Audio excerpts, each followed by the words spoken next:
তুই একটা কাজের লোক হয়ে এত দামি শাড়ি হাত দিছস? তুই জানোস এই শাড়ির দাম কত? হ্যাঁ, জীবনে গেছস দুবাই? দুবাই শাড়ি চিনস? আমার মনে হইলো, আমার মন করতেছে এটা জীবনও দুবার শাড়ি হবো না, এটা বড় জোর গুলিস্তানের শাড়ি হতে পারে। কাপড়টা দিয়ে তো হয়েছে কেমন কেরমেরা মনে হতেছে।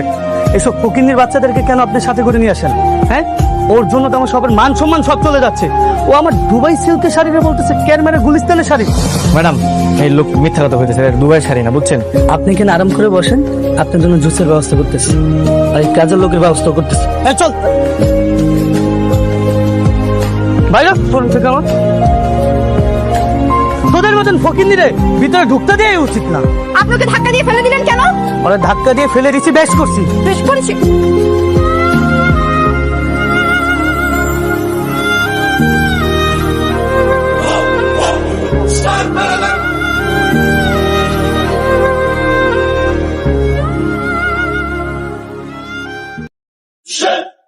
ও আমার স্ত্রী, ওর গায়ে কেউ হাত তুললে একদম জানে মেরা দিমু।